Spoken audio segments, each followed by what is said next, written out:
Okay, start कर रहे हैं। बिस्मिल्लाहिर्रहमानिर्रहीम। फोर्थ जनरेशन जो है ये लास्ट टाइम मैंने कवर करवा दी थी। इसमें अगर किसी का क्वेश्चन है तो आप पूछें, फिर हम जनरेशन नंबर 5 की तरफ मूव करें। सर ये दोबारा एक बार करवा दें, रिपीट। नहीं, उसमें जहाँ से आपको समझ नहीं आई वो मुझे बताएं तो मैं वो आपको रिपीट करवा देता हूँ।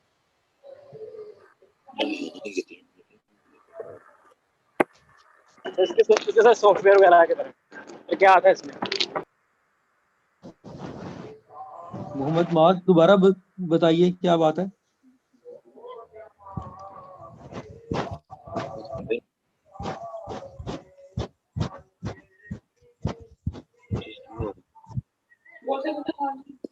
वो इधर ये नहीं सही हो रहा सर को, मैंने तो कुछ कहा ही नहीं है यार, ये क्या हो गया। ओके, अगर किसी का कोई प्रॉब्लम नहीं है तो अपना माइक आप बंद कर लें। मैं आपको वैसे रिवाइज करवा देता हूँ, कुछ जो इम्पोर्टेंट चीज़ें हैं वो मैं आपको बता देता हूँ। इसमें मैंने आपसे ये बताया था कि जो हार्डवेयर के लिए फोर्थ जनरेशन के अंदर हमारे पास very large scale integration technology for our ICs ये आ चुकी थी। हमारे पास मल्टी माइक्रो प्रोसेसिंग जो है और सेमी कंडक्टिंग मेमोरी के ऊपर हम लोग शिफ्ट हो चुके थे। और उसके बाद हमारे पास जो हार्डवेयर की हार्ड डिस्क की कैपेसिटी है वो इंक्रीज हो गई, ज्यादा थी, प्रीवियस से ज्यादा हो गई। और इसी तरह जो पोर्टेबल स्टोरेज मीडिया है वो इंट्रोड्यूस हुआ इस जनरेशन के अंदर, और उसमें शामिल है हमारी मैग्नेटिक टेप्स और इसके बाद फ्लॉपी डिस्क। इसके बाद पर्सनल कंप्यूटर्स जो हैं वो अवेलेबल थे, पोर्टेबल पर्सनल कंप्यूटर्स, डेस्कटॉप हो चाहे लैपटॉप्स हों, वो फोर्थ जनरेशन के अंदर अवेलेबल थे।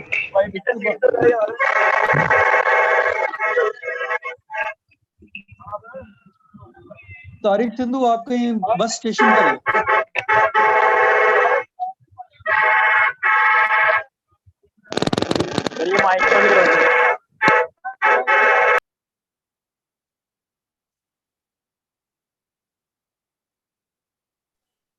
ओके,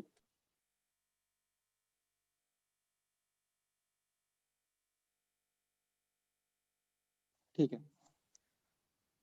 इसके बाद हमारे पास सुपर कंप्यूटर बेस और पैरेलल वेक्टर प्रोसेसिंग और सिमेट्रिक मल्टी प्रोसेसिंग टेक्नोलॉजी जो है वो अवेलेबल थी।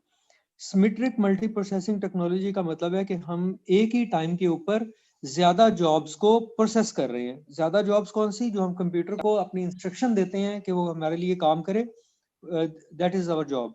तो वो जितनी भी हम कंप्यूटर को जॉब्स दे रहे थे वो साइमल्टेनियसली हम more than one job assign कर सकते हैं। और आपके फोर्थ जनरेशन के सिस्टम इस कैपेबल थे कि वो उनको प्रोसेस कर लें। ओके, और इसके बाद जो आपके पास कंप्यूटर नेटवर्क्स हैं वो काफी अच्छी स्पीड के अंदर और आपको मिलते हैं। कंप्यूटर नेटवर्क की स्पीड हम जज करते हैं डाटा के ट्रांसफर रेट से। तो इसमें जो आपके पास फोर्थ जनरेशन में आपके पास ऐसी मशीनें थी जिनके जरिए आप जो आपके कंप्यूटर नेटवर्क्स हैं उसके ऊपर फास्ट कम्युनिकेशन जो है वो आप कर पाते हैं। इसके बाद इसके की फीचर हैं सॉफ्टवेयर के हवाले से कि आपके पास जो ग्राफिकल यूजर इंटरफेस है इन पीसीज का वो काफी अच्छा है। Multi processing operating system and concurrent programming language जो है वो जाहिर है आपने मल्टी प्रोसेसर को चूंकि डील करना है। When you are dealing with a multi processor system then you must have some operating system which can deal with them. तो आपके पास ऑपरेटिंग सिस्टम भी उस तरह का होना चाहिए जो कि वहां पर था। सिमिलरली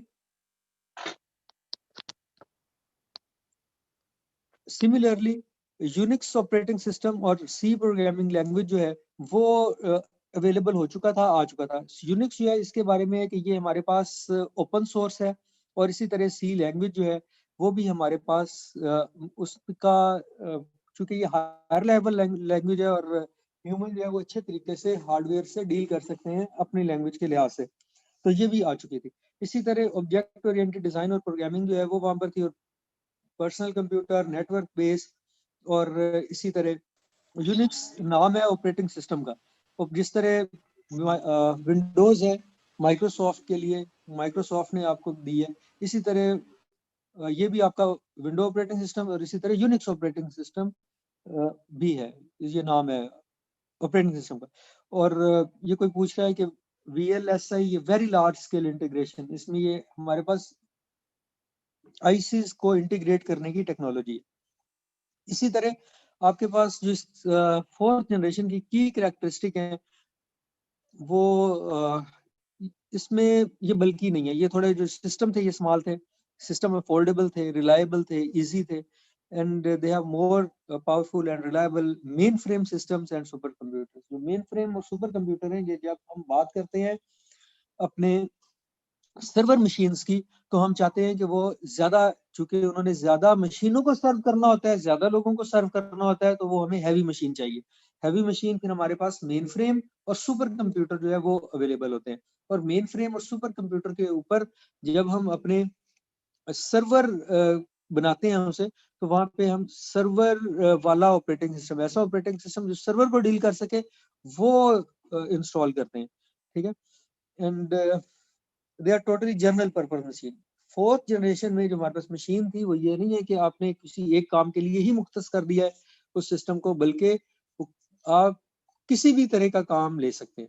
जैसे इससे पहले वाली जनरेशन के अंदर प्रॉब्लम ये थी कि आप कोई एक कर सकते थे वे काम। फॉर एग्जांपल, आपने उसे कोई साइंटिफिक थ्योरम को इम्प्लीमेंट करने के लिए लगा दिया, या आपने उसको सिर्फ प्रिंटिंग पर ही लगा दिया, लेकिन इस केस के अंदर ऐसा नहीं है। यहाँ पर आप जो भी काम करना चाहें, आप अपने वैसा प्रोग्राम राइट करें और उसके बाद अपनी मशीन से, सिस्टम से वो काम ले लें। These are easier to upgrade and rapid software development possible। यहाँ पे एज ए सॉफ्टवेयर इंजीनियर आपको पता होना चाहिए कि डिफरेंट हमारे पास प्रोसेस मॉडल्स हैं, प्रोसेस के तरीके हैं, प्रोसेस अपने सॉफ्टवेयर को बनाने के डिफरेंट वेज हैं, और इन वेज में एक तरीका रैपिड सॉफ्टवेयर डेवलपमेंट का भी है, जो कि इस 4th जनरेशन में इंट्रोड्यूस हुआ और अब सबसे ज्यादा ये इस्तेमाल होता है। रैपिड सॉफ्टवेयर डेवलपमेंट ने आपकी जो सॉफ्टवेयर डेवलपमेंट को फास्ट किया, उसके बाद इसने ज्यादा जो आपके पास ऐप्स हैं और बाकी चीजें आपको मिलती हैं, ये आजकल इसकी बदौलत है, रैपिड सॉफ्टवेयर डेवलपमेंट की बदौलत है। ये कुछ आपके पास एग्जांपल्स हैं, जिस तरह IBM PC है, और इसी तरह आपके पास एग्जांपल है Apple II, TRS, BAX, Cray 1, Cray 2 and Cray X। तो ये उन सिस्टम्स के नाम है, उन वेंडर्स के नाम है जिन्होंने 4th जनरेशन की मशीन्स तैयार करके मार्केट में लॉन्च की और लोगों को प्रोवाइड की।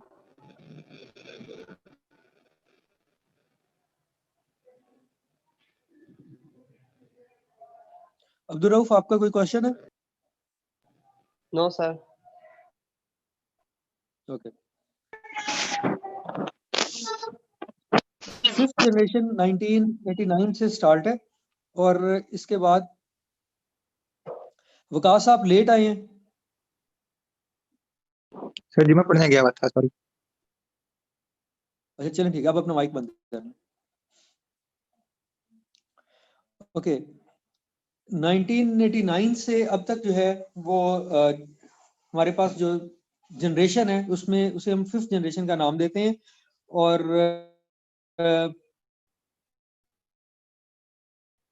इसके बाद आपको कुछ इंटरनेट पे और भी जनरेशन जो सब पे जिसका कोई इख्तलाफ नहीं है, वो हमारे पास 5 जो हैं वो ऑलरेडी मौजूद हैं।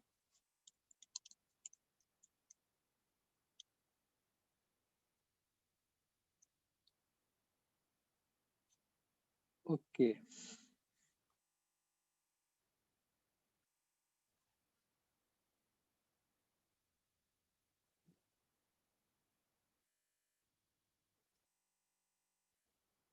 ओके, इसमें जो आपके पास सॉफ्टवेयर और हार्डवेयर के फीचर हैं उसमें हम बात करें तो हमारे पास micro kernel based multi threading और डिस्ट्रीब्यूटेड ऑपरेटिंग सिस्टम जो है ये सॉफ्टवेयर के हवाले से है। तो कर्नल के लिए आपने याद रखना है, आपने आगे और भी सब्जेक्ट्स पढ़ने हैं, खासतौर से आप इसके बाद ऑपरेटिंग सिस्टम का एक सब्जेक्ट आपको अलग से पढ़ाया जाएगा।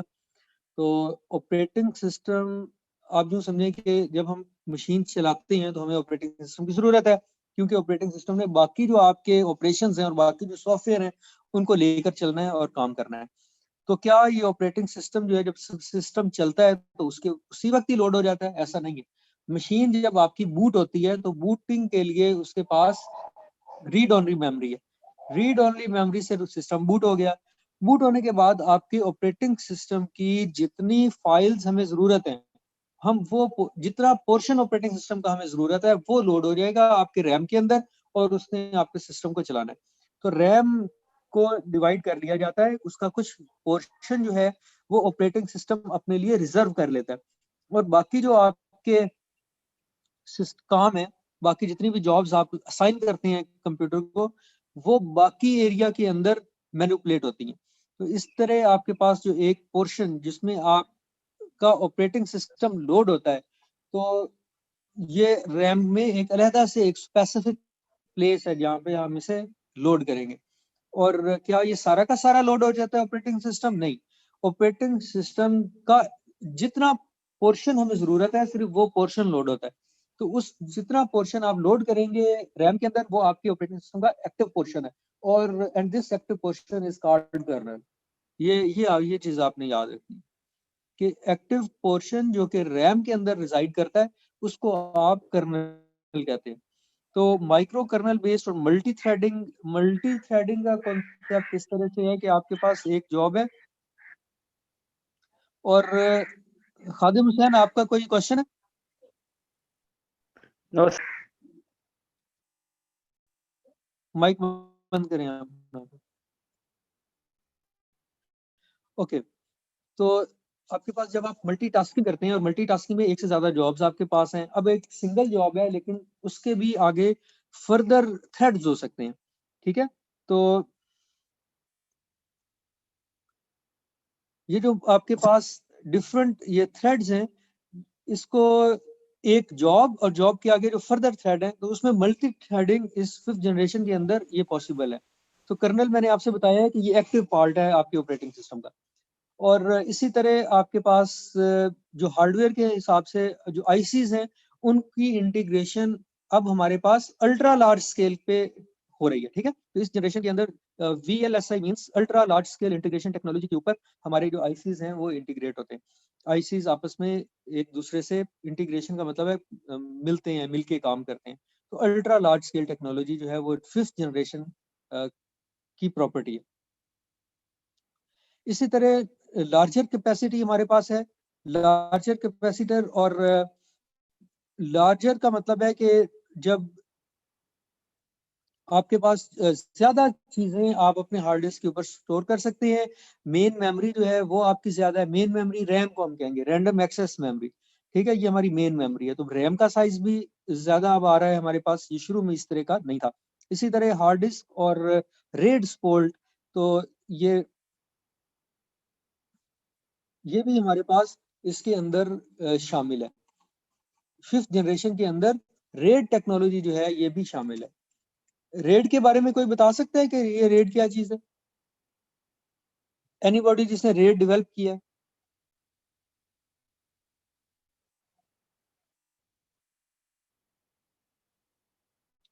होता यह है कि हम अपने डिफरेंट जो हार्ड डिस्क हैं उसमें अब रेड में हमारे पास एक हार्ड डिस्क नहीं है बल्कि एक से ज्यादा हार्ड डिस्क हैं। हम इसका स्टैक बना लेते हैं। एक से ज्यादा हार्ड डिस्क जो है वो अपनी मशीन के अंदर हम डालेंगे और उसके बाद वो आपको वहां से डाटा देगा। तो जितने भी सर्वर हैं उनके ऊपर आप रेड जरूर डेवलप करते हैं। और ये आपके पास जो इंडिपेंडेंट डिस्क है, आईडी का मतलब है independent disk, a for array and R is redundant. So you have redundant array of independent disk, RAID का जो मतलब है। तो इसमें ये कहाँ पे हम यूज करेंगे? ये अपने सर्वर के अंदर हम यूज करेंगे। और सर्वर के अंदर जब हम इसे यूज करेंगे तो आ, हमारे पास क्लोन या कॉपी जो है वो हार्ड डिस्क की मौजूद रहेगी। तो अगर कोई एक हार्ड डिस्क हमारी खराब भी हो जाती है तो वो दूसरी जो है वो यूज हो सकती है। इसी तरह जो बड़ी मशीनें हैं उसमें वो मशीनें चल रही हैं और आपने उनको स्विच ऑफ नहीं करना, आपने उनको पॉज नहीं करना, वो अपनी सर्विस दे रही हैं। लेकिन फिर भी आप उसके रैम चेंज कर सकते हैं, हार्ड डिस्क चेंज कर सकते हैं, आप उसके बाकी पार्ट जो हैं वो भी चेंज कर सकते हैं। तो ये पॉसिबल है। Okay, optical disk as portable and read, इसमें इस जनरेशन ने हमें ऑप्टिकल डिस्क जो है वो प्रोवाइड की, जिसको आप CDs और DVD रोम्स और ये चीज बोलते हैं। इसके बाद आपके पास नोटबुक्स यानी जो लैपटॉप्स हैं वो है, एंड पावरफुल डेस्कटॉप पीसीज हैं एंड वर्क स्टेशन हैं। ये पावरफुल डेस्कटॉप पीसी तो एक बंदे के काम करने के लिए उसमें जितनी भी पावर आपने लगा दी, लेकिन जो आपके वर्क स्टेशन है ये हैवी ड्यूटी किस्म की मशीन है। जिस तरह आपने प्ले स्टेशन का नाम सुना होगा, तो वहाँ भी वर्क स्टेशन जो है वो उसे हम कहते हैं, क्योंकि वो ज्यादा आपको एबिलिटी और कैपेबिलिटी प्रोवाइड कर सकता है आपके काम के लिए। अगर किसी को इत्तेफाक हुआ है कहीं पे गेमिंग जोन में जाके वीडियो गेम्स खेलने का, तो वो आपको बकायदा जो वहाँ पे मशीन मिलती है उसके ग्राफिक्स ज्यादा अच्छे होते हैं, उसका प्रोसेसर ज्यादा अच्छा होता है, उसकी स्क्रीन आपको वो बड़ी करके दिखाएंगे और कंट्रोल आपको देंगे। सिस्टम का जो एक वो जॉकी की है वो आपको जो है प्रोवाइड करेंगे। तो ये इस तरह की जो हैवी ड्यूटी मशीनें हैं उसको हम वर्क स्टेशन कहते हैं। पावरफुल सर्वर और सुपर कंप्यूटर जो है वो भी अवेलेबल है। इसी तरह इंटरनेट और क्लस्टरिंग कंप्यूटर जो है वो हमारे पास 5th जनरेशन के अंदर इसने काफी हद तक तरक्की की है।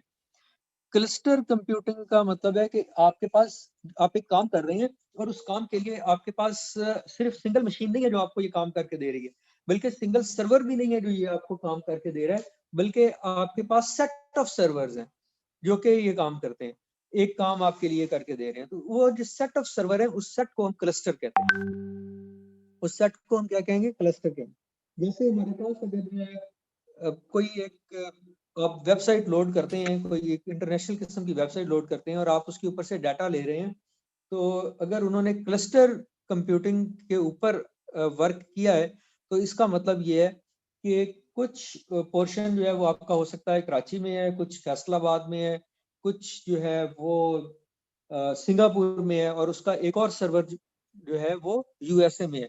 तो इस तरह पूरी दुनिया में हमने सर्वर रख दिए और जब यूजर उसके ऊपर आके काम करेगा तो उसको ऐसा लगेगा कि जैसे मुझे एक ही मशीन से जवाब मिल रहा है। ठीक है, तो उसको ये अंदाजा नहीं होगा कि मुझे, उसके लिए वो एक ही सिस्टम है, क्योंकि वो वाले जितने भी आपके नोड्स हैं जिन्होंने जवाब देना है, जो सर्वर नोड्स हैं, वो एक क्लस्टर परफॉर्म कर रहे हैं।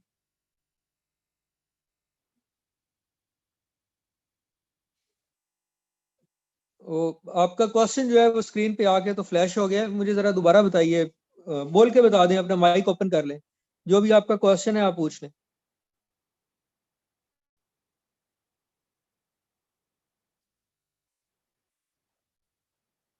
ओके, इसके बाद आपके पास micro kernel based application, micro kernel based हमें ये जो माइक्रो कर्नल के मैंने ऑलरेडी आपको बताया है कि आपके पास जो एक्टिव पोर्शन है आपके ऑपरेटिंग सिस्टम का उसको आप कर्नल कहते हैं, और उसी को जो कर्नल लेवल के ऊपर जब आप मैनिपुलेशन कर रहे हैं और तो उसको हम micro kernel based multi threading, और मल्टी थ्रेडिंग एक जॉब, एक प्रोसेस और उस प्रोसेस के आगे फर्दर प्रोसेस, तो एक प्रोसेस के जो फर्दर प्रोसेस है उसको हम थ्रेड्स कहेंगे। ओके, दोबारा अपना क्वेश्चन भेजिए, मैं इसे रीड करूं जरा।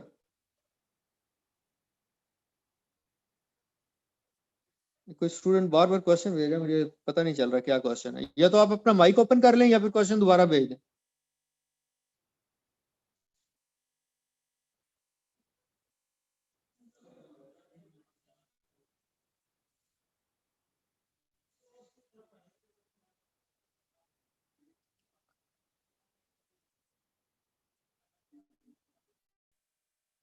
सर, कैसे एक कंपनी बहुत से सर्वर यूज करती है और उनका एक मेन सर्वर होगा?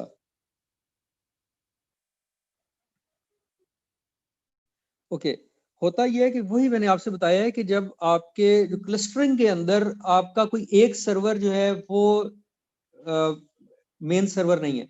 अगर वो मेन सर्वर होता तो हम उसे क्लस्टर ना कहते, हम उसे बाकी नोड्स कहते, या उसको हम क्लाइंट सर्वर एप्लीकेशन या क्लाइंट सर्वर बेस्ड कह लेते। लेकिन यहाँ पे जो आपका सर्वर है वो एक क्लस्टर परफॉर्म कर रहा है, जिसको आप डिस्ट्रीब्यूशन डिस्ट्रीब्यूटेड ऑपरेटिंग सिस्टम और डिस्ट्रीब्यूटेड सिस्टम उसके ऊपर चलेंगे। इसी तरह वहाँ पे जो डेटाबेस होती है वो भी डिस्ट्रीब्यूटेड डेटाबेस होती है। तो डेटाबेस का एक पोर्शन एक जगह पे है, एक पोर्शन दूसरी जगह पे, एक तीसरी जगह पे, और वो मिलके आपका एक काम कर रहे होते हैं, मिलके आपको जो है वो सर्विस प्रोवाइड कर रहे होते हैं। ओके, और क्वेश्चन आया है कि सर सर्वर ज्यादा हो सकते हैं लेकिन यूजर एक ही सर्वर को यूज करेगा। सर्वर ज्यादा हो सकते हैं तो यूजर भी ज्यादा सर्वर को ही यूज करेगा। तो जो मैंने आपसे बताया है कि उसको ये आइडिया नहीं है कि मुझे ये वाला आंसर कौन सी फिजिकल लोकेशन से आ रहा है, ठीक है, शायद उसको उसकी जरूरत भी नहीं है, उसको अपने डाटा से और अपने आंसर से मतलब है, उसको आंसर मिल रहा है। अब वो उसको आंसर यहाँ पे फैसलाबाद में फैसलाबाद के सर्वर से मिले या वो किसी सिंगापुर के सर्वर से मिले, उसका काम पूरा होना चाहिए। ओके, और आपका क्वेश्चन, सर कैसे एक कंपनी बहुत से सर्वर, अच्छा, जैसे ऑफिस में नेटवर्क। एक और क्वेश्चन आपका आया हुआ है कि हाँ, जैसे ऑफिस में नेटवर्क है तो ये इसको हम लोकल नेटवर्क कहते हैं, और इसी तरह जब ये नेटवर्क आप बढ़ा दें इसकी रेंज, एक ऑफिस से दो ऑफिस को कनेक्ट कर दें, 3 ऑफिस को कनेक्ट कर दें, तो जाहिर है वो फिर नेटवर्क ऑफ नेटवर्क्स जो है यही आपका इंटरनेट है। एंड सर बूटिंग मीन्स जब आपका सिस्टम शुरू होता है, स्टार्ट होता है, आपने प्लग इन किया, आपने पावर का बटन दबाया, और उससे लेकर आपके ऑपरेटिंग सिस्टम लोड होने तक जितना भी आपका वो सिनेरियो है वो क्या है, उसको हम कहते हैं बूट प्रोसेस। और बूट प्रोसेस जो है वो रोम से शुरू होता है, रीड ओनली मेमोरी से शुरू होता है। रीड ओनली मेमोरी में वो इंस्ट्रक्शंस पड़ी होती हैं जो कि सिस्टम को बूट करवाती हैं। कर्नल दोबारा बता दें यूनिक्स, ठीक है। ओके, इसके बाद इसकी जो की करैक्टरिस्टिक है वो आपसे मैंने बता दी कि इसमें रैपिड ऐप सॉफ्टवेयर डेवलपमेंट है और जनरल पर्पस मशीन है, और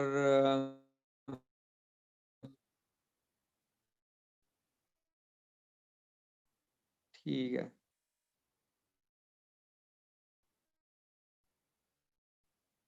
सॉफ्टवेयर थ्रेडिंग का प्रोसेस है जिसको सिस्टम में प्रोसेस करना है, उसका प्रोसेसर उसको प्रोसेस करेगा।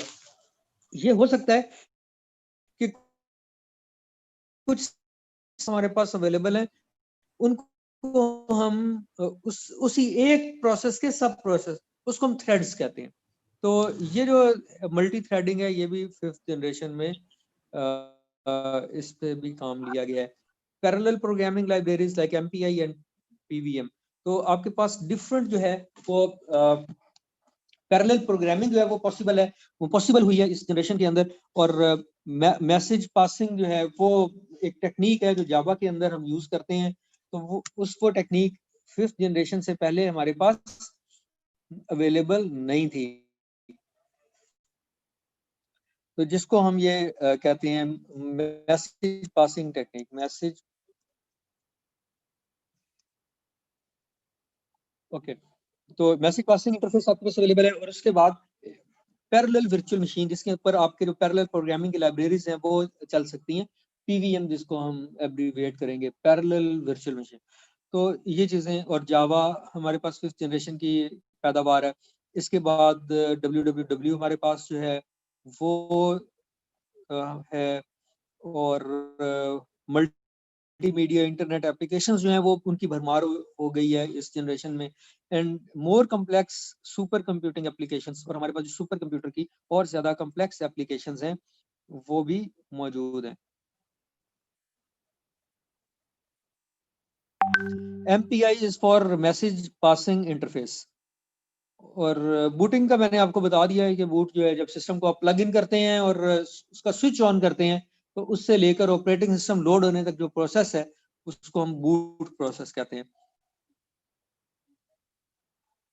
ओके, ये मैंने आपको भी बता दिया है कि message MPI message passing interface जो कि 5th जनरेशन की प्रोग्रामिंग टेक्निक है।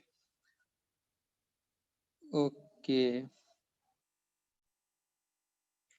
इसके जो हमारे पास रिप्रेजेंटेटिव सिस्टम्स हैं इस जनरेशन के, वो पेंटियम है, IBM नोटबुक्स हैं, सन एंड सोलारिस वर्क स्टेशन है, IBM SP/2 का वर्जन जो है, IBM का SP/2 वर्जन जो है वो फर्स्ट जनरेशन कंप्यूटर आपको प्रोवाइड करते हैं, और SGI ओरिजिन 2000 एंड पैरम 10,000, ये हमारे पास वो वेंडर नेम है जिन्होंने इसमें अपनी सिस्टम फिफ्थ जनरेशन की मशीनें जो है वो प्रोवाइड की हैं।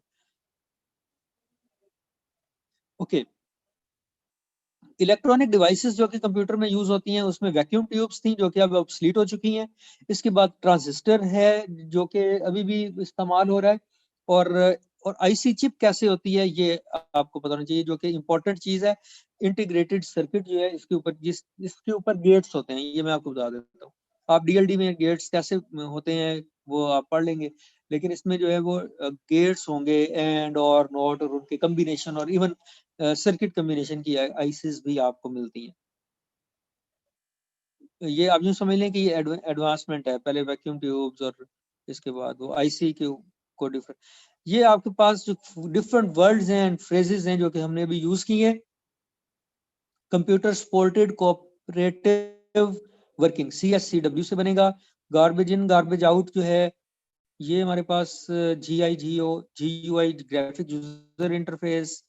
फिर हमारे पास IC integrated circuit, VLSI large scale integration, MSI medium scale integration, PC personal computer, SSI small scale integration, and VLSI ultra large scale integration. जी शोएब।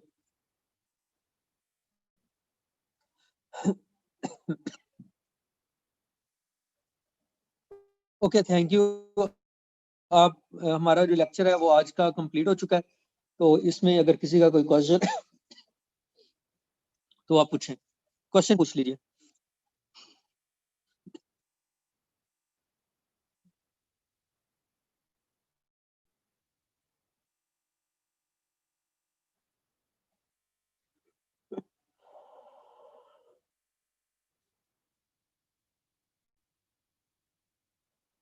ओके, मैं आपका सेशन एंड करने लगा हूँ। ठीक है, थैंक यू जी। साबिर,